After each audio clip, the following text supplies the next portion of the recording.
सबसे पहला क्वेश्चन आप लोगों के पास आ रहा है कुछ इस तरीके का कि फाइंड ऑल मैट्रिक्स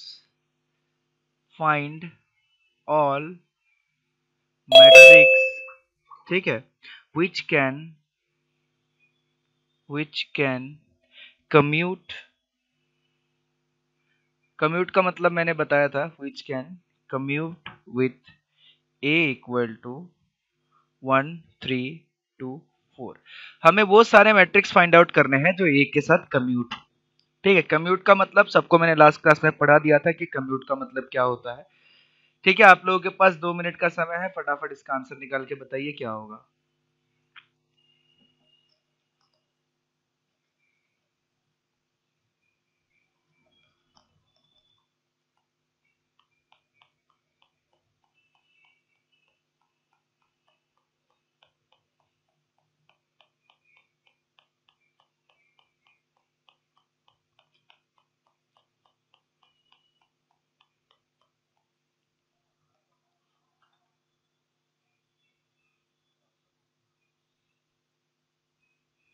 फोर होगा सर।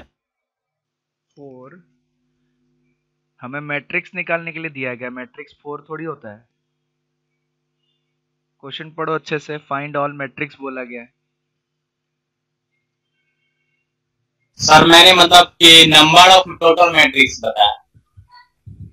इसमें बोला गया find all matrix, find number of matrix नहीं बोला गया। क्वेश्चन को अच्छे से पढ़िएगा नहीं तो दिक्कत होगा। Find the number of matrix नहीं है क्वेश्चन, फाइंड ऑल मैट्रिक्स यानी कि वो सारे मैट्रिक्स आप फाइंड आउट कीजिए जो इसके साथ कम्यूट होगा।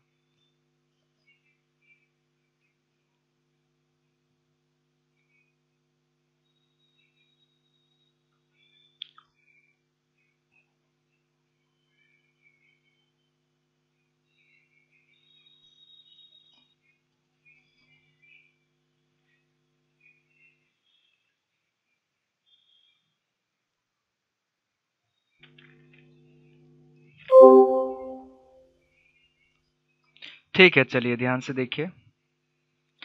कम्यूट मतलब क्या होता है कि अगर मैं एक मैट्रिक्स ले लूं ए, ठीक है, ए अगर मेरे पास एक मैट्रिक्स है, ठीक है, इसके साथ मेरे पास एक दूसरा कोई मैट्रिक्स अगर मैं ले लूं बी, तो A B is equal to B A होना चाहिए। तो इस कंडीशन को हम लोग कम्यूट बोलते हैं, यानी कि कम्यूटेटिव प्रॉपर्टी जो है वो फॉलो करना चाहिए। ठीक है, इस पे मैंने 2-3 चीजें भी बताया हुआ था ऑलरेडी, आप लोग अगर रिवीजन किए होंगे तो पता चलेगा।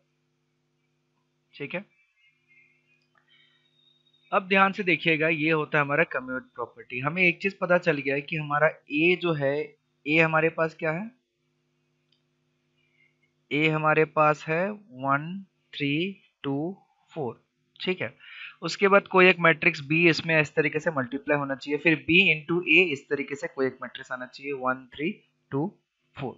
ठीक है, अब ध्यान से सुनिएगा, अगर ए बी और बी ए दोनों तरीके से मल्टीप्लाई होना चाहिए हमारे पास। सबसे पहला कंडीशन ये है, ध्यान से समझिएगा, सबसे पहला कंडीशन है कि ए बी और बी ए जो है वो दोनों तरीके से मल्टीप्लीकेबल होना चाहिए। ये हमारा 2 by 2 मैट्रिक्स है, ये भी हमारा 2 by 2 मैट्रिक्स है, यानी कि ये इसके साथ भी मल्टीप्लाई करे और इसके साथ भी मल्टीप्लाई करे। तो ऑब्वियसली अगर इस टाइप के कंडीशन बने तो इस मैट्रिक्स को 2 by 2 ही होना पड़ेगा। ठीक है, ताकि ए 2 by मान लो 2 by 3 ले लेता हूँ, और ये बी जो है ए हमारे पास 2 by 2 दिया हुआ है, मैं मान लेता हूँ बी को 2 by 3 ले लेता हूँ। तो उस केस में क्या होगा, ए इंटू बी तो पॉसिबल होगा, बट बी इंटू ए करूंगा तो हमारे पास क्या हो जाएगा, पॉसिबल नहीं होगा, क्योंकि इसका ये तो सेम है, और इसका ये भी सेम होना चाहिए, तभी क्या होगा, उल्टा मल्टीप्लीकेशन भी पॉसिबल होगा। तो उस कारण से हमें क्या लेना पड़ेगा, इसको भी 2 लेना पड़ेगा। ठीक है, तो उस हिसाब से हमारा बी वाला जो मैट्रिक्स होगा वो क्या होगा, स्क्वायर मैट्रिक्स होगा 2 ऑर्डर का। इतना हमें पता चल गया। अब कोई भी मैट्रिक्स अगर हमें लेना है, हम उसको इस तरीके से कंसिडर कर लेते हैं कि let B is equal to, B जो मैट्रिक्स होगा उसको हम लोग ऐसे ले लेते हैं कि एक्स वाई ए बी, इस तरीके से हम कंसिडर कर लेते हैं बी मैट्रिक्स को। ठीक है, अब अगर यहाँ पे हम लोग प्लॉट करेंगे फॉर कम्यूट प्रॉपर्टी को फॉलो करने के लिए हमारे पास क्या होना चाहिए, एक तो 1 2 3 4 ये मैट्रिक्स इस तरीके से आना चाहिए, दूसरा बी मैट्रिक्स जो है एक्स वाई ए बी ये इस तरीके से होना चाहिए, equal to X Y A B और 1 2 3 4 ये दोनों चीजें इक्वल होना चाहिए। ठीक है, अगर इसको हम लोग सॉल्व करेंगे तो हमारे पास कितना आएगा, ध्यान से देख लेते हैं। इसको अगर सॉल्व करेंगे तो ये रो बाय कॉलम आ जाएगा x प्लस 3y, ठीक है, ये रो बाय कॉलम आ जाएगा a प्लस 3b। उसके बाद फिर से क्या हो जाएगा, रो बाय कॉलम आ जाएगा 2x प्लस 4y, फिर रो बाय कॉलम आ जाएगा 2a प्लस 4b, ठीक है। ये किसके बराबर होगा, ये बराबर होगा 2x प्लस 2a, ठीक है, और रो बाय कॉलम हो जाएगा तो ये क्या होगा 3x प्लस 4a। ये रो बाय कॉलम होगा तो क्या आ जाएगा y प्लस 2b, ये रो बाय कॉलम हो जाएगा तो कितना आ जाएगा 2y प्लस 4b। तो ये हमारे पास टोटल मैट्रिक्स जो दोनों मल्टीप्लिकेशन के बाद ये निकल के आया, ठीक है। उसके बाद हम लोग क्या कर सकते हैं, ध्यान से देखिएगा, अब हम चीजों को इक्वल कर सकते हैं क्योंकि ये इक्वल मैट्रिक्स के फॉर्म में जो है कन्वर्ट हो गया। अब अगर इन दोनों चीज को इक्वल करेंगे तो हमारे पास इधर आ जाएगा x plus 3y is equal to x plus 2a, ठीक है। दूसरा चीज a plus 3b is equal to 3x plus 4a, ठीक है, ये निकल के आएगा। उसके बाद चौथा निकल के आएगा 2x plus 4y is equal to y plus 2b। उसके बाद निकल के आएगा 2a plus 4b is equal to 2y plus 4b, ये निकल के आएगा, ठीक है। तो इसमें से कुछ कुछ चीजें अभी हम लोग फाइंड आउट कर सकते हैं। सबसे पहला चीज है क्या फाइंड आउट कर सकते हैं, ध्यान से देखिएगा, इसमें से x और x कैंसिल हो जाएगा तो y का वैल्यू इसमें से निकल के आएगा y is equal to 2/3a, ठीक है। सबसे पहला वैल्यू निकल गया y का वैल्यू 2/3a। और सिमिलरली ये लास्ट वाले में हम लोग देखेंगे तो 4b कट जाएगा, ये कहीं पे गड़बड़ी है, ये 3y होना चाहिए, हाँ ये 3y होगा। तो ये हमारे पास आ जाएगा y is equal to 2/3a, यानी कि इन दोनों केसेस से हमारे पास दो सोल्यूशन मिल गया कि y का वैल्यू मिल गया 2/3a और y का वैल्यू 2/3a, दोनों में सेम ही वैल्यू मिल गया, ठीक है। चलिए y का वैल्यू a के टर्म में हमें मिल गया, बहुत बढ़िया। उसके बाद दूसरा वाला पॉइंट आता है हमारे पास, दूसरा वाला इधर कितना आ जाएगा, इधर अगर हमारे पास देखेंगे तो इधर कितना आ जाएगा 2x plus 4y is equal to y plus 2b, ये हमारे पास आ गया, ठीक है। तो यहां से अगर हम लोग देखते हैं तो यहाँ पे हमारे पास 2x प्लस 4y ये आ जाएगा हमारे पास 3y is equal to 2b, ठीक है। फिर इसके 2x प्लस ये कितना आ जाएगा 2/3a, तो 3 इंटू 2/3a, y का वैल्यू पुट कर दिया इक्वल टू कितना आ गया 2b। तो ठीक उस तरीके से 3 कट गया, तो यहाँ पे से हम लोग वैल्यू निकाल सकते हैं x is equal to b minus a, ये वैल्यू हमारे पास निकल जाएगा x equal to b minus a, ठीक है। तो यानी कि x का वैल्यू हमारे पास निकला x equal to b minus a, y का वैल्यू हमारे पास निकला y इक्वल टू 2/3a, ठीक है। ठीक उसी तरीके से अगर यहाँ भी मैं सॉल्व करूंगा, इस वाले पोर्शन को भी अगर मैं सॉल्व करूंगा तो मेरे पास कितना निकल के आ जा रहा है 4a, ये इधर आ जाएगा minus 3a plus 3b is equal to 3x। तो यहाँ से भी अगर मैं x का वैल्यू निकालूंगा तो मेरा आ जाएगा b माइनस a। तो हमें टोटल दो चीजें देखने को मिल रहा है, यहाँ पे ध्यान से देखिएगा, यहाँ पे हमें दो चीजें को देखने को मिल रहा है। सबसे पहला चीजें हमें मिल रहा है कि x is equal to b minus a, ये वैल्यू निकला है, और y is equal to 2/3a, ये वैल्यू हमारा निकला है, ठीक है। ध्यान से समझिएगा, अगर इस पूरे चीज को अगर हम अच्छे से ऑब्जर्व करें, अब ध्यान से अगर ऑब्जर्व करें x का वैल्यू b माइनस a और y का वैल्यू 2/3a, ठीक है। तो इस मैट्रिक्स को अगर मैं प्लॉट करूं, जो मैट्रिक्स हमारा b था, b मैट्रिक्स को अगर मैं प्लॉट करूं तो मेरा b मैट्रिक्स कितना निकल गया, b मैट्रिक्स था xy a b, b matrix मेरे पास था xy a b। तो उस हिसाब से अगर मैं b मैट्रिक्स को फाइनल फाइंड आउट करने जाऊं तो हमारे पास क्या आ जाएगा b माइनस a 2/3a और a b, ये हमारे पास आ जाएगा, ठीक है। अब इसको देखने में ऐसा लग रहा है कि मेरा मैट्रिक्स का कोई भी फाइनल वैल्यू नहीं निकला, मेरा मैट्रिक्स का जो भी वैल्यू निकला वो a और b के टर्म में निकल गया, यानी कि दो वेरिएबल मेरा इसमें बचा रह गया, और इन दो वेरिएबल को मैं फाइंड आउट नहीं कर सकता। क्यों नहीं कर सकता, आप लोगों ने बचपन में पढ़ा होगा कि दो वेरिएबल को फाइंड आउट करने के लिए दो इक्वेशन की जरूरत पड़ती है, तीन वेरिएबल को फाइंड आउट करने के लिए तीन इक्वेशन की जरूरत पड़ती है। बट यहाँ पे अगर देखेंगे हमारे पास टोटल जो है वो तीन वेरिएबल है, ठीक है, और इक्वेशन जो है हमारे पास दो इक्वेशन है, तीन वेरिएबल के बीच में दो इक्वेशन निकल के आया, तो उस हिसाब से हम क्या कर सकते हैं, इसका वैल्यू फाइंड आउट नहीं कर सकते हैं, उसको x और y को a और b के टर्म ही रखना पड़ेगा।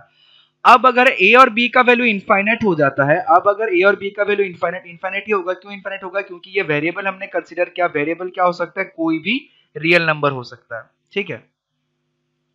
ध्यान से समझते हुए जाइएगा, यानी कि फॉर हम लोग लिख सकते हैं for infinite value of a and b, we will get infinite x and y, infinite x and y हम लोगों को मिलेगा। अब ध्यान से समझिएगा किस तरीके से, अगर मैं a का वैल्यू 1 ले लूं और b का वैल्यू 2 ले लूं, मान लेते हैं अगर a b क्या है, वेरिएबल है, तो a और b जो है क्या होगा, बिलोंग्स टू रियल नंबर होगा। हमने कोई भी वेरिएबल मान के लिया था, कोई भी वेरिएबल जो होता है क्या होता है, रियल नंबर होता है। तो a इक्वल टू 1 अगर हम b इक्वल टू 2 ले लेते हैं तो उस तरीके से x का वैल्यू 1 मिल जाएगा, मैनिपुलेट हो जाएगा, और y का वैल्यू कितना हो जाएगा, y का वैल्यू हमारे पास आएगा 2/3a, यानी कि 2/3 आ जाएगा, y इक्वल टू 2/3। ठीक उसी तरीके से अगली बार जब हम a का वैल्यू 2 ले लेंगे, b का वैल्यू कुछ और ले लेंगे, तो उस हिसाब से हमारा पूरा का पूरा x और y का वैल्यू जो है वो चेंज होते रहेगा। यानी कि ये जो मैट्रिक्स है, ये मैट्रिक्स का वैल्यू हम लोग कुछ भी रख सकते हैं, बट एक कंडीशन में रखना पड़ेगा कि कंडीशन यही है कि अगर a और b का वैल्यू हम लोग अपने मर्जी से पुट करें तो उसके वजह से x और y का वैल्यू जो मैनिपुलेट होते रहेगा। यानी कि इसमें से एक एग्जांपल हम लोग लिख सकते हैं कि एक मैट्रिक्स ऐसा भी आ जाएगा कि 1 a माइनस बी हो गया, x का वैल्यू 1, y का वैल्यू 2/3, ये 1 ये 2। इसको भी अगर हम a के साथ मल्टीप्लाई कर दे तो ये कम्यूट हो जाएगा, a b equal to b है। तो इस हिसाब से फाइंड ऑल मैट्रिक्स, ठीक है, तो ऑल मैट्रिक्स जब हम लोग फाइंड आउट करेंगे, वो ऑल मैट्रिक्स हमारे पास क्या हो जाएगा, b is equal to b minus a 2/3 b, जहाँ पे a और b बिलोंग्स टू क्या हो जाएगा हमारे पास, रियल नंबर। ठीक है, यानी कि टोटल नंबर ऑफ मैट्रिसेस कितना आएगा हमारे पास, इनफाइनाइट नंबर ऑफ मैट्रिसेस आएगा। ठीक है, चलिए मैं एक क्वेश्चन और दे रहा हूं, आप लोग सॉल्व कीजिएगा उसको। अब कुछ कुछ क्वेश्चंस हम लोग सॉल्व करते हुए जाएंगे। एक क्वेश्चन और दे रहा हूं मैं, ध्यान से सॉल्व कीजिएगा।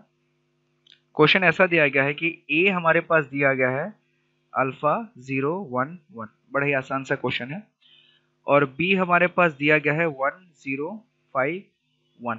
ठीक है, और हमें बोला गया है कि if a square equal to b, ठीक है, then find alpha.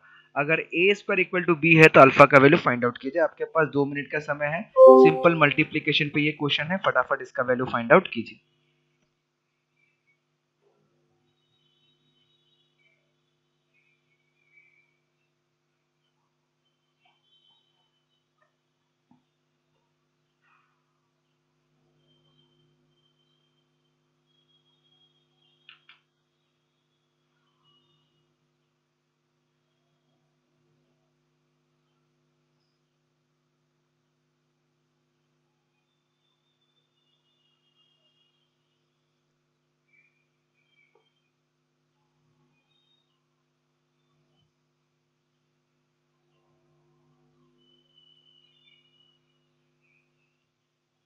Sir alpha का वैल्यू 4 आएगा। अल्फा का वैल्यू 4, चलिए और कोई एनीवन?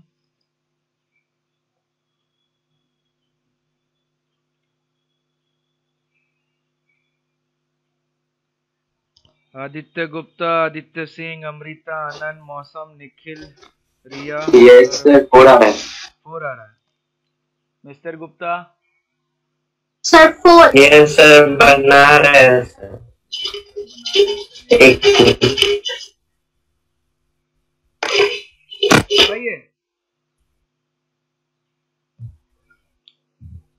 सबसे पहले अगर हम a स्क्वायर निकालते हैं, ध्यान से देखिएगा, अगर हम a स्क्वायर निकालें तो हमारे पास क्या मिलेगा, अल्फा 0 1 1, अल्फा 0 1 1।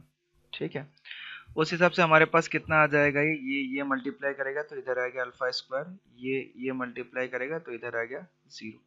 ठीक है, ये ओके, फिर उसके बाद ये मल्टीप्लाई करेगा तो इधर आ जाएगा अल्फा प्लस 1, और ये मल्टीप्लाई करेगा तो इधर आ जाएगा 1। एक बार चेक कर लेते हैं हम लोग। ठीक है, सही है, alpha square okay, yes sir 4। ठीक है 4, चलिए ठीक है। अब ए स्क्वायर जो है उसको किसके बराबर बोल दिया गया है, ए स्क्वायर को बराबर बोल दिया गया है बी के, यानी कि हमारे पास क्या आ जाएगा, अल्फा स्क्वायर अल्फा प्लस 1 0 1, ये जो है बी के बराबर आ जाएगा, बी मतलब 1 5 0 1। ठीक है,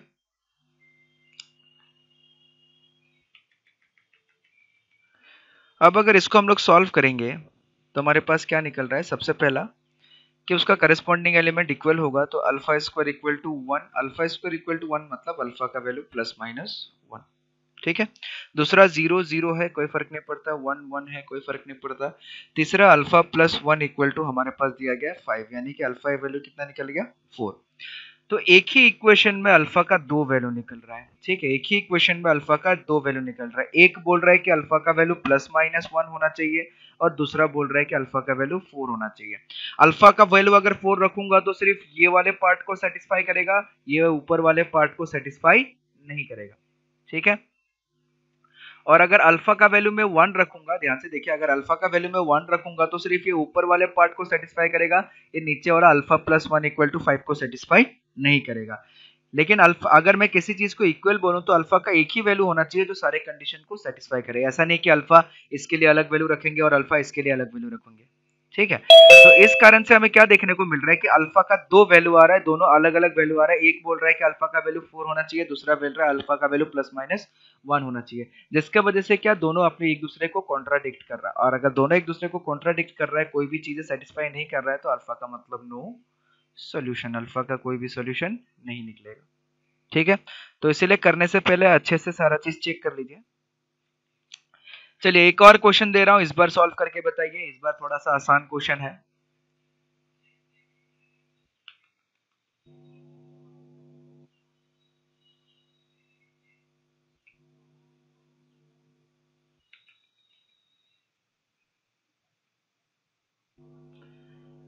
इस बार थोड़ा सा आसान क्वेश्चन है। इस बार क्वेश्चन है कि if a equal to omega 0 0 omega, omega क्या होगा?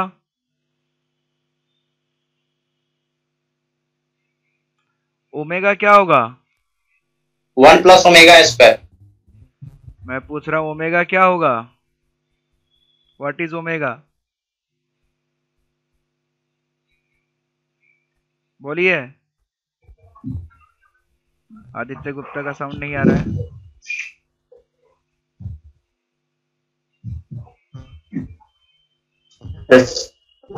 Root of unity. Very good, cube root of Root of root under where omega is cube root of unity 1. Unity, जहाँ पे ओमेगा हमारा हो जाएगा क्यूब रूट ऑफ यूनिटी, ठीक है। आप लोगों को पता होगा, मैंने कॉम्प्लेक्स नंबर में ये चीज पढ़ाया हुआ है। चलिए आप लोगों के पास 2 मिनट का समय है, बड़ा ही आसान सा क्वेश्चन है, फटाफट इसको सॉल्व कीजिए।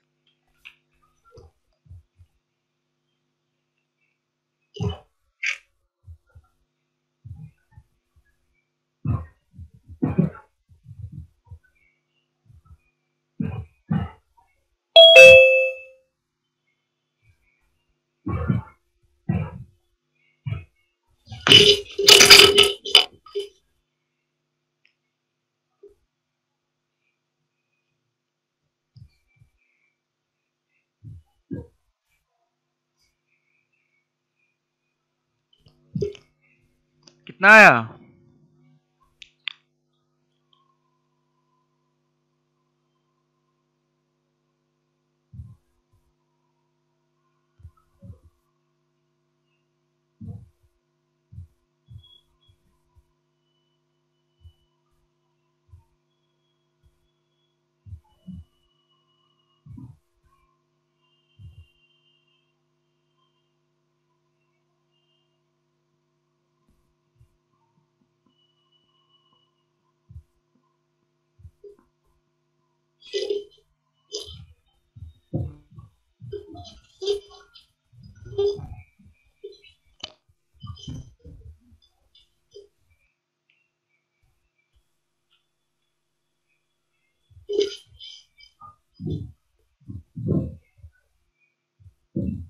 कितना आएगा इसका वैल्यू?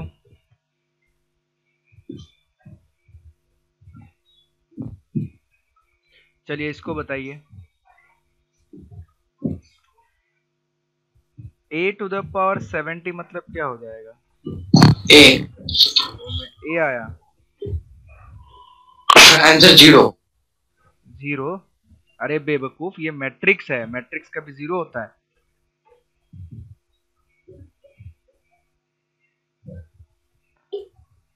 क्या होगा answer? A to the power 70 मतलब क्या होगा? सबसे पहले ऐसे ऐसे करते करते 70 टाइम्स मल्टीप्लाई हो रहा होगा। जब ये 70 टाइम्स मल्टीप्लाई होगा तो कितना आएगा? मैंने बताया था कि कोई भी अगर हमारा डायगोनल मैट्रिक्स अगर मल्टीप्लाई होता है तो सिंपली उसका डायगोनल एलिमेंट मल्टीप्लाई होता है, बाकी कुछ करने की जरूरत नहीं है। तो ए टू द पावर 70 हमारे पास ये निकल के आ गया। क्यूब रूट ऑफ यूनिटी क्या क्या होता है? कौन कौन सा होता है क्यूब रूट ऑफ यूनिटी?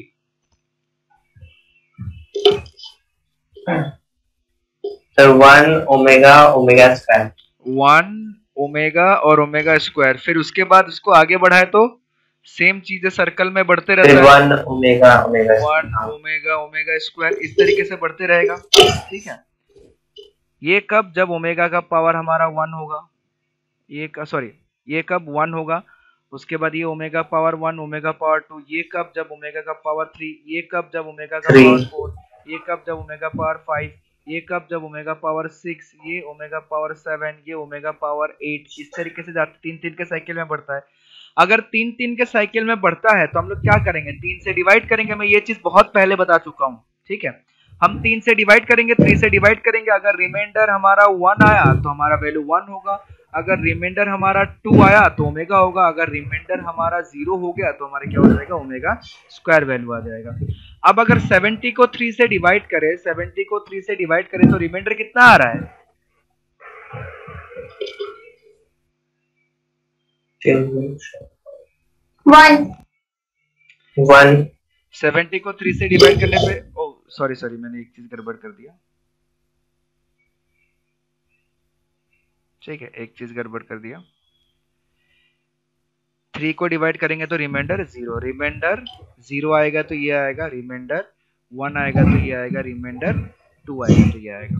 ठीक है, इसको डिवाइड करेंगे तो रिमाइंडर हमारे पास कितना आ रहा है? 1 आ रहा है। ठीक है, अगर रिमाइंडर हमारे पास 1 आ रहा है तो उसका वैल्यू किसके बराबर हो जाएगा? ओमेगा के बराबर। यानी कि w to the power 70, omega to the power 70 जो हो गया वो किसके बराबर हो जाएगा? ओमेगा के बराबर। ये सारे चीजें मैं ऑलरेडी पढ़ा चुका हूं आप लोगों को। ठीक है, ये सेम चीज अगर आई के केस में लूं तो वो कितने के साइकिल में घूमता है? 4 के साइकिल में घूमता है। ठीक है, तो इसको 4 से डिवाइड करेंगे, सबको पता होगा। ठीक है, तो उस हिसाब से हमारा ये वैल्यू कितना आ जाएगा? ओमेगा क्यूब का वैल्यू 1 आता है। ठीक है, तो उस हिसाब से कितना हो जाएगा? ओमेगा क्यूब का वैल्यू हमारे पास कितना आता है? ध्यान से देखिएगा, अगर हम इसको ऐसे भी निकालें, omega to the power 69 plus 1 इसको लिख सकते हैं। ठीक है, तो omega to the power 69 into omega ऐसा लिख सकते हैं। ओमेगा टू दी पावर 69, 69 क्या हो जा रहा है? 3 से डिविजिबल हो जा रहा है। ठीक है, और 3 से डिविजिबल जितना भी होता है उसका वैल्यू कितना आता है? 1 आता है। उसका वैल्यू कितना आता है? 1 आता है। ठीक है, तो यानी कि इसका वैल्यू कितना आ जाएगा? 1, और इसका वैल्यू ओमेगा, तो फाइनल रिजल्ट हमारे पास कितना आ गया? ओमेगा। यानी कि ये a टू द पावर 70 जो है, a टू द पावर 70 कितना निकल के आएगा अपने पास? a to the power 70 is equal to omega 0 0 omega, ये निकल के आएगा। ठीक है, चलिए एक क्वेश्चन और करते हैं। एक क्वेश्चन और करते हैं, थोड़ा सा interesting question. If AB is equal to if AB is equal to B and BA is equal to A, हम ऐसा ले रहे हैं कि AB is equal to B and BA is equal to A, then prove that A square plus B square is equal to A plus B। ठीक है, आप लोगों के पास 2 मिनट का समय है, आप लोग को मेरे को बताना है कि किस तरीके से प्रूफ किया है आप लोगों ने ये।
चलिए प्रूफ कर लिया आप लोगों ने। मेरे को मेथड बताना है आप लोगों को कि किस तरीके से आप लोगों ने ये प्रूफ किया है।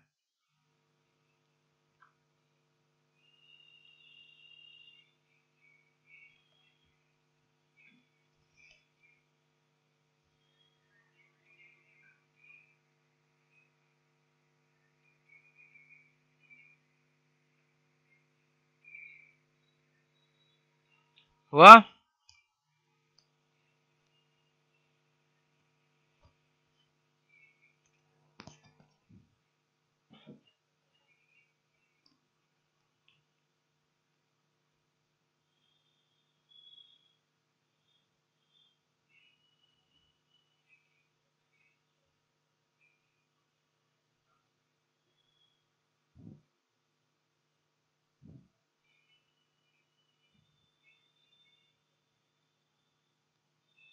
Anyone with the answer? Yes, sir. Okay, बताइए प्रोसेस कैसे किया। Sir, post cancellation method में। Post cancellation method Yes, sir. कैसे किया? पोस्ट कैंसिलेशन मेथड बताइए।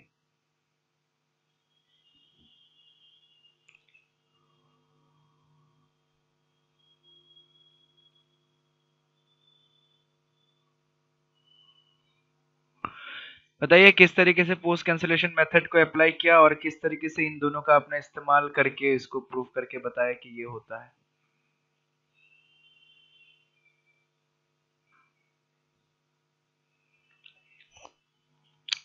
ठीक है, ध्यान से देखिएगा। हमारे पास गिवन है कुछ कुछ चीजें। सबसे पहले गिवन है A B is equal to B और दूसरा चीज है गिवन है B A is equal to A. ठीक है, ये दोनों चीजें हमारे पास जो है वो गिवन है। ठीक है, किस तरीके से प्रूफ किया जाता है? हमें ए स्क्वायर प्लस बी स्क्वायर लेना है। तो ध्यान से देखिएगा, अगर मैं ए स्क्वायर लिखूं तो ए स्क्वायर का क्या मतलब होता है? ए स्क्वायर का मतलब होता है ए इंटू ए। ठीक है, ए स्क्वायर का मतलब होता है ए इंटू ए। ठीक है, अब a का मतलब क्या है? a का मतलब b है। a का मतलब कितना है? a का मतलब b। ध्यान से देखिएगा, थोड़ा सा अच्छे से ऑब्जर्व कीजिएगा। तो a इंटू ये जो a का मतलब b a है, तो a का मतलब b a में पुट कर देता हूं। ठीक है, तो जैसे a का मतलब b a मैंने पुट कर दिया, इसको मैंने बताया था कि एसोसिएटिव लॉ फॉलो करता है ये। a इंटू बी इंटू ए, इसको मैं ऐसा लिख सकता हूं। ठीक है, और ए बी का वैल्यू कितना दिया हुआ है अपने पास? b, तो ये हो जाएगा b a, और बी ए का मतलब कितना है फिर से? a, तो इसका वैल्यू कितना आ गया? a। तो ए स्क्वायर का वैल्यू हमारे पास आ गया a। ठीक है, ए स्क्वायर का वैल्यू हमारे पास आ गया a। सिमिलरली बी स्क्वायर को हम लोग लिख सकते हैं b इंटू बी। ठीक है, बी स्क्वायर को हम लोग लिख सकते हैं b इंटू बी। b का मतलब हमारे पास क्या आ जाएगा? b का मतलब हमारे पास आ जाएगा ए बी। ठीक है, b का मतलब हमारे पास कितना आ जाएगा? A B. तो b इंटू ए बी इस तरीके से लिख सकते हैं। ठीक है, या फिर आप लोगों को पता चल गया होगा किस तरीके से मैंने कर लिया। ठीक है, फिर बी ए जो है, बी ए को हम क्या लिख सकते हैं? ए इंटू बी। फिर ए इंटू बी का मतलब हमारे पास कितना आ जाएगा? बी आ जाएगा। ठीक है, तो देयरफॉर हम लोग ऐसा कर सकते हैं कि A square plus B square is equal to A plus B. ठीक है, इन दोनों प्रॉपर्टी को हमने यूज किया, इन दोनों प्रॉपर्टी को यूज किया, उसको इधर यूटिलाइजेशन किया और यूटिलाइजेशन करके हमने वो प्रूफ जो है वो फाइंड आउट कर लिया। ठीक है, एक क्वेश्चन और दे रहा हूं आप लोगों को, ध्यान से देखिएगा।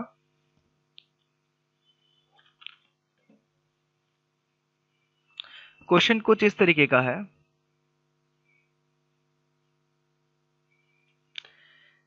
ए हमारे पास एक मैट्रिक्स दिया गया है 1 1 0 0 1 0 0 0 1। थोड़ा सा आसान क्वेश्चन हमने ले लिया।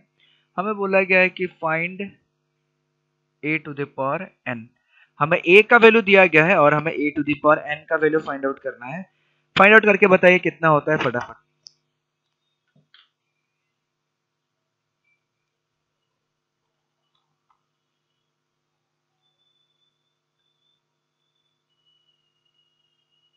इससे ए ही होगा।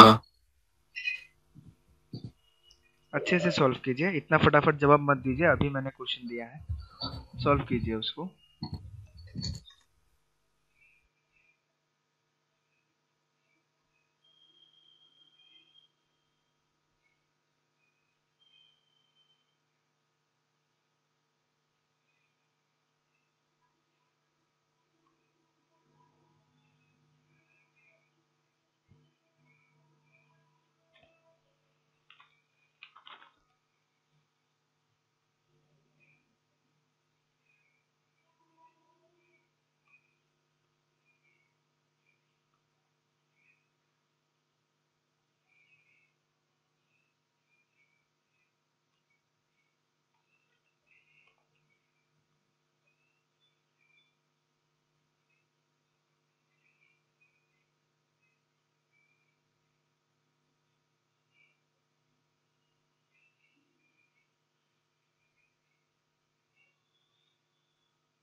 आया आंसर आप लोगों का?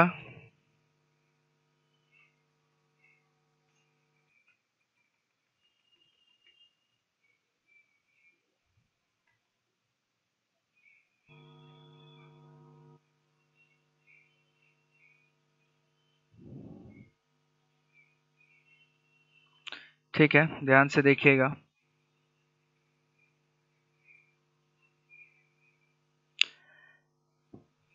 मैंने पहले भी बताया था कि अगर n टर्म्स तक कोई भी चीज निकालने के लिए बोला जाए तो ये डायरेक्टली हम लोग इतना महान आदमी है नहीं कि n टर्म्स तक वैल्यू क्या आएगा, कैसा बनेगा, इसका जनरल टर्म हम नहीं बता सकते। तो ऑब्वियसली कहीं ना कोई सीक्वेंस चल रहा होगा जिसके वजह से हम उसका वैल्यू निकाल पाएंगे, या तो प्रॉपर एपीजीपी कुछ ना कुछ बन रहा होगा जिसके वजह से हम वो वैल्यू निकाल पाएंगे। तो हमें क्या करना है, वो सीक्वेंस फाइंड आउट करना रहता है कि जिसके वजह से ये a to the power n का वैल्यू यानी कि एक पर्टिकुलर सीक्वेंस में बनते हुए जाएगा। अगर मैं ऐसा बोल दूं 1 2 3 4 ऐसे करके बढ़ रहा है तो nth में जाके कौन सा टर्म आ जाएगा, n आ जाएगा, हम बता सकते हैं। अगर मान लो 2 4 6 8 इस तरीके से बढ़ रहा है तो nth टर्म जो होगा उसका 2n होगा, हम देख के इस तरीके से बता सकते हैं कि 2 का मल्टीपल में आ रहा है। ठीक है, तो ठीक उसी तरीके से हमें क्या करना पड़ता है, एक प्रॉपर सीक्वेंस। अगर हमने एपी में भी किया था कि अगर कोई मान लो ऐसा 6 हो रहा है, कोई 9 हो रहा है, इस तरीके से, फिर मतलब अगर a plus D, a plus 2d इस तरीके से अगर कोई नंबर बढ़ रहा है तो उसका nth टर्म हम लोग निकालते थे a plus n minus 1d। ठीक है, तो ये कैसे निकालते थे, एक पर्टिकुलर पैटर्न अगर फॉलो करता है तो उसका nth टर्म निकाल हम लोग बड़ी आसान तरीके से निकाल सकते हैं। ठीक है, तो हमें क्या करना रहता है, वो पैटर्न फाइंड आउट करना है कि किस तरीके से ये हो रहा है, चल रहा है ये पूरा का पूरा सीक्वेंस। तो हम क्या करेंगे, सबसे पहले ध्यान से देखिए, ये a का पावर n बोला गया यानी कि a के पावर के साथ कुछ ना कुछ वो मैट्रिक्स रिलेटेड होगा। तो अगर मान लो मैं a स्क्वायर निकालता हूं, ठीक है, तो a स्क्वायर का मतलब क्या हो जाएगा, a इंटू ए, हमें सिमिलर पैटर्न फाइंड आउट करना है। और a इंटू ए का मतलब 1 1 0 0 1 0 0 0 1, ये हमारे पास आ गया। फिर इसको मल्टीप्लाई करेंगे 1 1 0 0 1 0 0 0 1। ठीक है, और ये इक्वल टू कितना आ जाएगा, हम मल्टीप्लाई करके देखते हैं। ये 1 1 से मल्टीप्लाई करेगा, सर पहला कॉलम में 1 0 0 आएगा फर्स्ट कॉलम में। हाँ ठीक है, ये आ गया। दूसरा आ जाएगा ये 1 प्लस 1। ठीक है, ध्यान से देखिएगा। अब आगे हम लोग क्या लिख सकते हैं, 1 1 0 आ गया, ये इधर आ जाएगा तो 1 प्लस 1 ये आ जाएगा 2। फिर इधर 1 1 0 ये आ जाएगा 0। ये हमारे पास दूसरा करेंगे तो 0, ये तो 0 ही आ जाएगा, इधर 0, इधर 1 आ जाएगा 0, इधर 0 ही आ जाएगा। इसको करेंगे 0 0 1 0 0 0 0 0 1 1 0, ये भी 0 आ जाएगा, 0 0 0 0 1, ये 1 आ जाएगा। ठीक है, तो ये ए स्क्वायर का वैल्यू अपने पास आएगा। हम पैटर्न देखने की कोशिश करते हैं। अगर हम ए क्यूब का वैल्यू निकालेंगे तो ए स्क्वायर इंटू ए होता है। ठीक है, तो उस हिसाब से हमारे पास कितना आ जाएगा, 1 2 0 0 1 0 0 0 1। ठीक है, इनटू ए का वैल्यू हमारे पास आ जाएगा 1 1 0 0 1 0 0 0 1। ठीक है, इसको फाइंड आउट करेंगे तो ये आ जाएगा 1 1, ये आ जाएगा हमारे पास 1, ये आ जाएगा 2, ये आ जाएगा 1 इंटू 1 प्लस 2 इंटू 1 प्लस 0, तो ये आ जाएगा 3, ये आ जाएगा 0, बाकी दोनों तो सेम ही है पूरा का पूरा, तो 0 1 0 0 0 1 ये आ जाएगा। ठीक है, सिमिलरली अगर हम a4 निकालेंगे, a टू दी पावर 4 निकालेंगे, मैं डायरेक्टली बता दे रहा हूँ क्योंकि ये सीक्वेंस इस तरीके से फॉलो कर रहा है 1 4 0 0 1 0 0 0 1, यानी कि हमें एक चीज ऑब्जर्व करने को मिल रहा है, ध्यान से देखिएगा, जब a का पावर हमने 2 रखा था, a का पावर जब हमने 2 निकाला था यहाँ पे 2 आया, जब a का पावर 3 निकाला तो यहाँ पे 3 आया, जब a का पावर 4 निकाला तो यहाँ पे 4 आया, बाकी सारा चीज एकदम डिट्टो सेम है। तो इन सारी चीजों को ऑब्जर्व करके हम ये बता सकते हैं, जब a का पावर n निकालेंगे तो हमारा जो वैल्यू आएगा वो 1 n 0 0 1 0 0 0 1 ये निकल के आएगा, हमारा मैट्रिक्स जो है वो ये निकल के आएगा। ठीक है, तो इसी तरीके से पैटर्न को ऑब्जर्व, और इसी तरीके के क्वेश्चन ज्यादातर मेंस और एडवांस में हमारे पूछा जाता है। ठीक है, इसी तरीके के क्वेश्चन ज्यादातर पूछा जाता है, तो इसलिए ध्यान से याद रखिएगा ये सारा का सारा चीज आप लोग। ठीक है, तो ये हो गया हमारा कुछ क्वेश्चंस जो हमने सॉल्व करने के तरीके हम लोग सीखे। अब हमें कुछ कुछ स्पेशल टाइप ऑफ हमारा मैट्रिक्स आता है, यही जो multiply positive integral of power है, इसको यूज करके कुछ स्पेशल टाइप ऑफ हमारा मैट्रिक्स आता है, वो स्पेशल टाइप ऑफ मैट्रिक्स हम लोग थोड़ा बहुत देख लेते हैं आज। ठीक है, special type of square matrix हमारा आता है और इससे क्वेश्चन पूछा जाता है। ठीक है, special types of square matrix, कुछ कुछ स्क्वायर मैट्रिक्स के स्पेशल टाइप्स होते हैं हमारे पास। ठीक है, जिसमें सबसे पहला हमारे पास आता है आइडेम्पोटेंट मैट्रिक्स।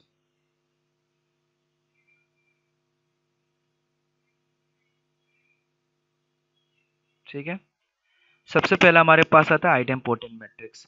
ये आइडेम्पोटेंट मैट्रिक्स क्या होता है, ध्यान से देखिएगा, आइडेम्पोटेंट मैट्रिक्स का मतलब होता है कि अगर ए स्क्वायर इक्वल टू ए हो जाए, ठीक है, अगर ए स्क्वायर इक्वल टू ए हो जाए तो उस मैट्रिक्स को हम लोग बोलते हैं आइडेम्पोटेंट मैट्रिक्स। ध्यान से समझिएगा, जब हमारा ए स्क्वायर इक्वल टू ए हो जाए तो उस केस में जो हमारा मैट्रिक्स बनता है उसको हम लोग बोलते हैं आइडेम्पोटेंट मैट्रिक्स।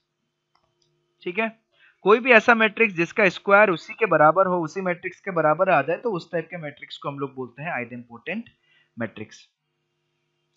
इसका कुछ कुछ प्रॉपर्टीज हम लोग फाइंड आउट कर सकते हैं आइडेम्पोटेंट मैट्रिक्स का, ध्यान से देखते हुए जाइएगा। सबसे पहले अगर आइडेम्पोटेंट मैट्रिक्स है, सबसे पहला point, if A is an idempotent matrix, अगर A एक आइडेम्पोटेंट मैट्रिक्स है उसका मतलब A square equal to A होगा। हम लोगों ने ये प्रॉपर्टी लास्ट क्लास में पढ़ा था कि कोई भी अगर है, कोई भी मैट्रिक्स अगर है जिसका A square equal to A है, उसका पावर हम कुछ भी रख दूंगा वो वही मैट्रिक्स निकल के आएगा, जिसमें n बिलोंग्स टू हमने ले लिया नेचुरल नंबर। ठीक है, ये आप लोग को याद होना चाहिए, लास्ट क्लास में हमने ये प्रॉपर्टी पढ़ा था। अगर कोई मैट्रिक्स आइडेम्पोटेंट मैट्रिक्स है तो ये प्रॉपर्टी इसका हमेशा फॉलो करेगा। दूसरा प्रॉपर्टी ध्यान से देखिएगा, दूसरा प्रॉपर्टी, अगर A square equal to A है, ध्यान से देखिएगा, अगर A square equal to A है, ध्यान से समझिएगा, अगर A square equal to A है तो उसका मतलब क्या है, अगर मैं दोनों का डिटरमिनेंट निकालूं, ठीक है, दोनों का अगर मैं डिटरमिनेंट निकालना चाहूं कि ये तो A square equal to A matrix है, बट अब हम क्या करना चाह रहे हैं, इसका डिटरमिनेंट वैल्यू निकालना चाह रहे हैं, तो डिटरमिनेंट वैल्यू के वजह से भी क्या हो जाएगा, determinant of A square is equal to determinant of A, ऐसा आ जाएगा। ठीक है, यानी कि हम इस तरीके से निकाल सकते हैं कि दोनों मैट्रिक्स अगर बराबर है, दोनों का वैल्यू अगर बराबर है, तो ए स्क्वायर का अगर हम डिटरमिनेंट निकालेंगे तो किसके बराबर आ जाएगा, ए के बराबर आ जाएगा। और ए स्क्वायर डिटरमिनेंट का मतलब क्या हो गया, ध्यान से समझिएगा, हमने पढ़ा था कि डिटरमिनेंट का मल्टीप्लिकेशन और मैट्रिक्स का मल्टीप्लिकेशन एग्जैक्टली सेम होता है।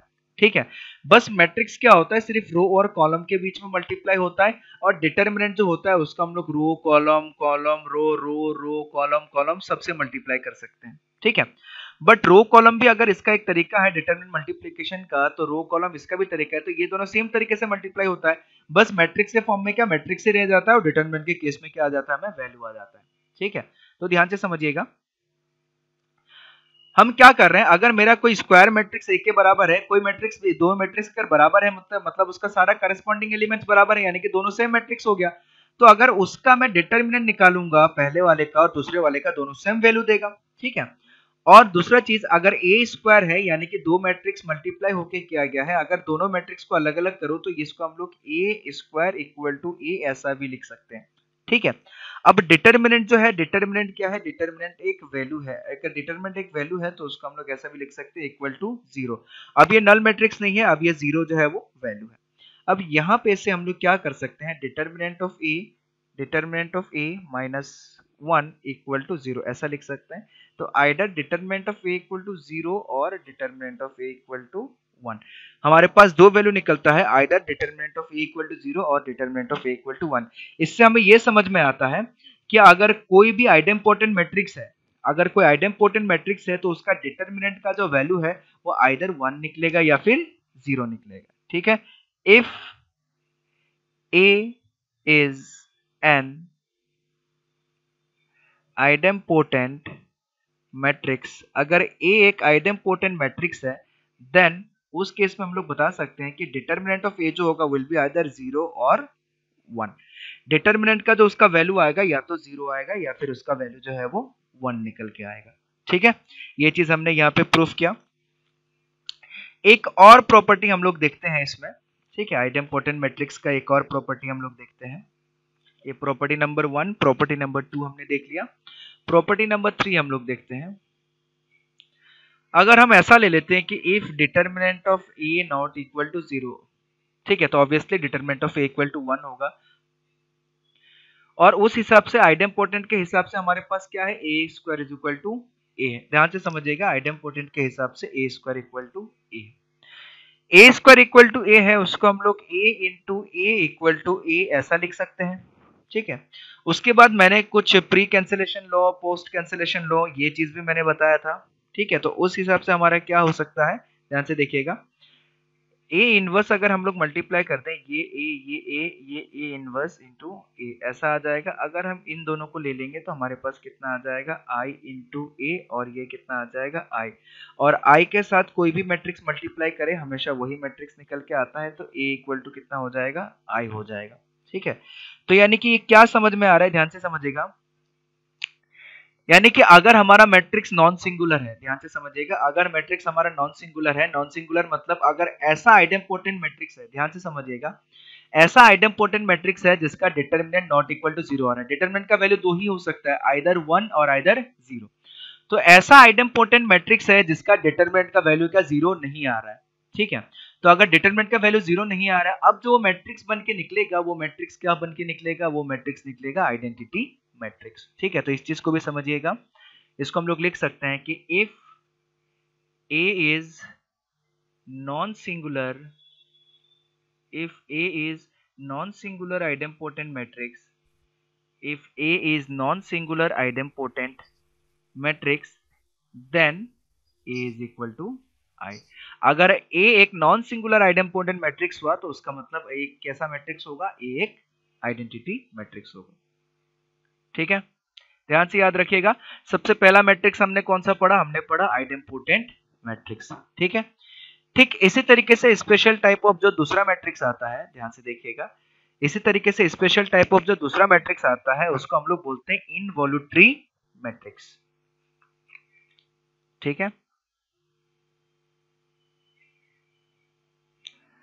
दूसरा जो मैट्रिक्स आ रहा है हमारे पास, दूसरा जो मैट्रिक्स आ रहा है उसको हम लोग बोल रहे हैं इनवॉल्यूटरी मैट्रिक्स,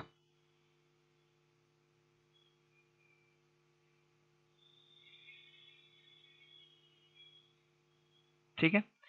अब ये इनवॉल्यूटरी मैट्रिक्स क्या होता है समझिएगा, आइडेम्पोटेंट मतलब क्या, अगर ए स्क्वायर इक्वल टू आई हो जाए तो उसको आइडेम्पोटेंट मैट्रिक्स बोलते हैं। ठीक उसी तरीके से इनवॉल्यूटरी मैट्रिक्स का मतलब क्या हो जाएगा, A square is equal to identity matrix के बराबर हो जाए। अगर कोई ऐसा मैट्रिक्स है जिसका अगर मैं स्क्वायर निकालूं, यानी कि इसको अगर खुद से ही मल्टीप्लाई करूं, तो मेरा वैल्यू किसके बराबर हो जाना चाहिए, आइडेंटिटी मैट्रिक्स के बराबर हो जाना चाहिए। अगर ऐसा कंडीशन कहीं पे बन रहा है तो उस केस में जो मैट्रिक्स हमारा बनेगा उस मैट्रिक्स का नाम हो जाएगा हमारा इनवॉल्यूटरी मैट्रिक्स, ठीक है। तो उस केस में हमारा जो मैट्रिक्स का नाम होगा वो हो जाएगा इनवॉल्यूटरी मैट्रिक्स। और आइडेम्पोटेंट मैट्रिक्स मतलब क्या, A square equal to A, involutory matrix मतलब क्या, A square is equal to identity matrix. इन सबको याद रखने का तरीका भी हम लोग देखेंगे।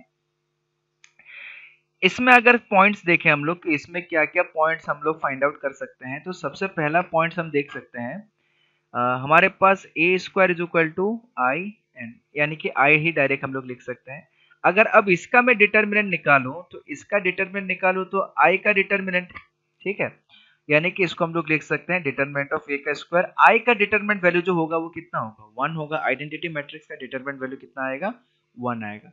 ठीक उसी तरीके से हम इसको क्या कर सकते हैं, अगर A square equal, A determinant of A square equal to 1 है, तो डिटर्मिनेंट ऑफ ए का जो वैल्यू है वो आइदर 1 होगा या फिर -1 होगा। आप लोगों ने पढ़ा होगा कि अगर X square is equal to 1 है तो एक्स का वैल्यू +-1 निकल के आता है। ठीक है, ये सब छोटी छोटी चीजें हैं, इसमें कंफ्यूजन नहीं होना चाहिए।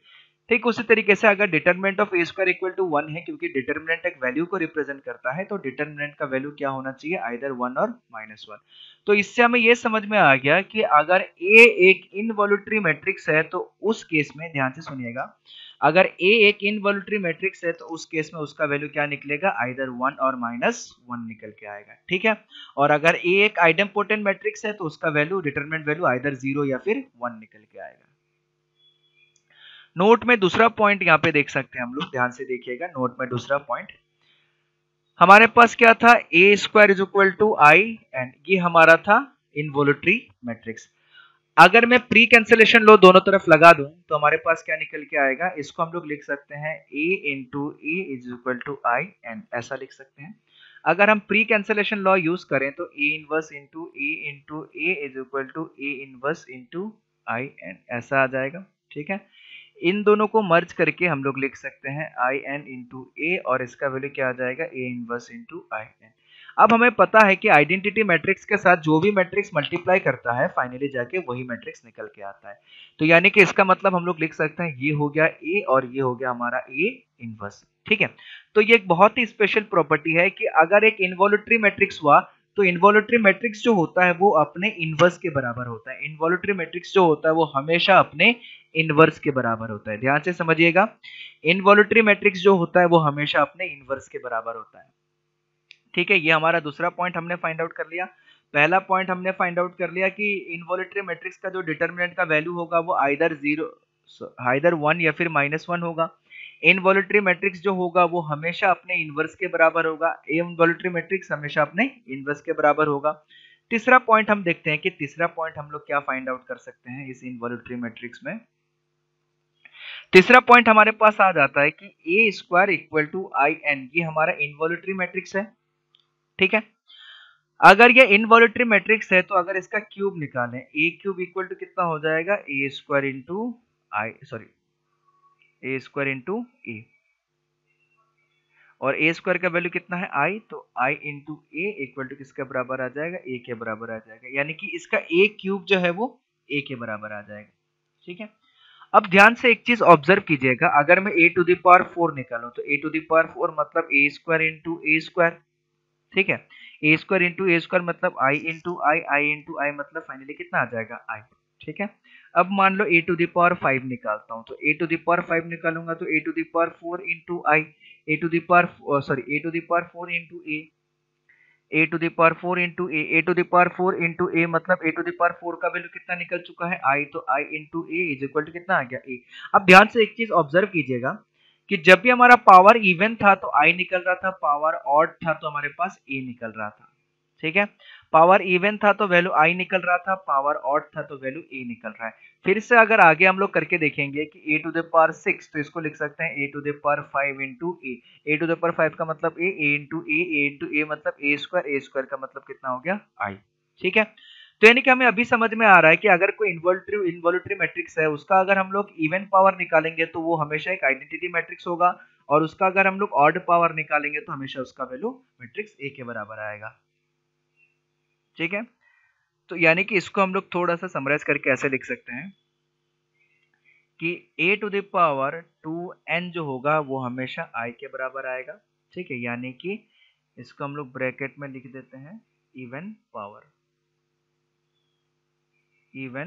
पावर के केस में। ठीक है, उसके बाद a to the power 2n+1 जो है उसको हम लोग क्या लिखेंगे, a लिखेंगे, क्योंकि इस बार पावर क्या हो जा रहा है, ऑड पावर। ठीक है, तो ये कुछ दो स्पेशल टाइप ऑफ मैट्रिक्स हमने पढ़ा, जिसमें एक था आइडेम्पोटेंट मैट्रिक्स और दूसरा था हमारे पास इनवॉल्यूटरी मैट्रिक्स। ठीक है, तो दो स्पेशल मैट्रिक्स के बारे में हमने जानकारी ली, एक था इनवॉल्यूटरी मैट्रिक्स, दूसरा है आइडेम्पोटेंट मैट्रिक्स। हमारे पास दो मैट्रिक्स और आएगा, उसको हम लोग नेक्स्ट क्लास में ऑब्जर्व करेंगे। हमारे पास एक मैट्रिक्स आएगा पीरियोडिक मैट्रिक्स, इसमें भी कुछ ना कुछ कंडीशन आएगा, और दूसरा आएगा नीलपोटेंट मैट्रिक्स। ठीक है, दूसरा आएगा नीलपोटेंट मैट्रिक्स। तो ये स्पेशल मैट्रिक्स में यही चारों के बीच में पढ़ना है, और मैक्सिमम बहुत सारे क्वेश्चंस जो होते हैं वो इन्हीं चारों टॉपिक से पूछा जाता है बहुत बार, क्योंकि ये स्पेशल टाइप ऑफ मैट्रिक्स है हमारा स्क्वायर मैट्रिक्स के केसेस में। ठीक है, उसके बाद बहुत सारे क्वेश्चंस भी हम लोग करेंगे। ठीक है, कुछ स्टूडेंट्स मेरे से क्वेश्चन भी पूछ रहे हैं कि सर ये क्वेश्चन कैसे बनेगा, ये क्वेश्चन कैसे बनेगा, तो सारे क्वेश्चंस हम लोग डिस्कस करेंगे, बट उससे पहले ये अगर टॉपिक कंप्लीट हो जाएगा तो वो सब क्वेश्चन करने में थोड़ा सा हमें आसानी होगा। ठीक है, तो चलिए आज का क्लास को हम लोग यहीं पे खत्म करते हैं, बाकी नेक्स्ट क्लास में हम लोग फिर से मिलेंगे। Due to some technical issue कल आप लोग को नहीं मिल पाया था आप लोग का शीट, और जो भी पीडीएफ है, पीडीएफ मेरे ख्याल से मैंने भेज दिया था कल, तो एक बार आप लोग पीडीएफ चेक कर लीजिएगा, आप लोग को मिल जाएगा। और एक आप लोग को एक न्यूज बताना चाहूंगा, ध्यान से सुन लीजिएगा। आप लोग का जो भी क्लास है, अब एक या दो दिन बाद थोड़ा सा आप लोग का एक्स्ट्रा क्लास भी चलने लगेगा, यानी कि डबल क्लास एक साथ चलने लगेगा। और वो डबल क्लास में क्या होगा, आप लोग का 11th का एक दो टॉपिक बचा हुआ था, तो 11th का एक दो टॉपिक चलते रहेगा, और साथ ही साथ 12th का टॉपिक भी चलते रहेगा। ठीक है, ध्यान से समझिएगा चीजों को। जो 11th का टॉपिक चलते रहेगा वो लाइव क्लासेस में होते रहेगा, और जो 12th का टॉपिक चलते रहेगा, यानी कि इस तरीके से होगा कि एक क्लास लाइव चलेगा, एक क्लास का रिकॉर्डेड वीडियो आप लोगों को मिलते हुए जाएगा।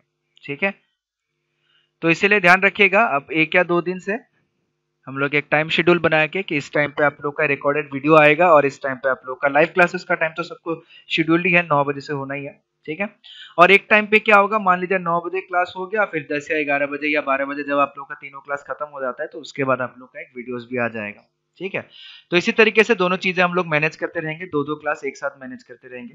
ठीक है, चलिए, तो आप लोग का एक्स्ट्रा क्लास लगेगा, अब तक के लिए आज का क्लास हम यहीं पे खत्म करते हैं। Thank you.